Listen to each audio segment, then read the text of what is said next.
Understitching is a term a lot of people get confused about, but it's really very simple once you see it done. The first step is in sewing together your garment. And this one I'm just using scraps of cloth to demonstrate.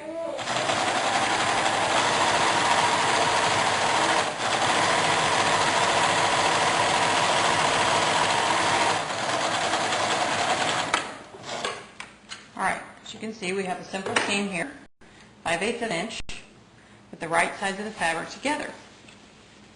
Now, let's pretend it's the neckline of a gown.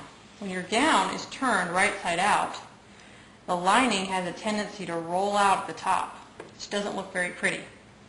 So one thing you can do, besides a good ironing job, to keep this from rolling out is to understitch, which simply means to turn so that your seam is all pushed over toward the lining side of the garment, and then sew right along the edge of the lining. So you're essentially sewing the lining to the seam beneath.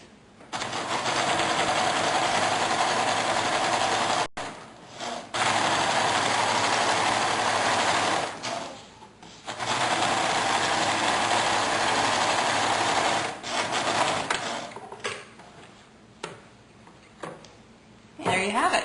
That is understitching. Very simple, and when you iron it, your lining will not have a tendency to roll out. In fact, it will have a tendency to stay toward the underside because it is sewn to the underseam.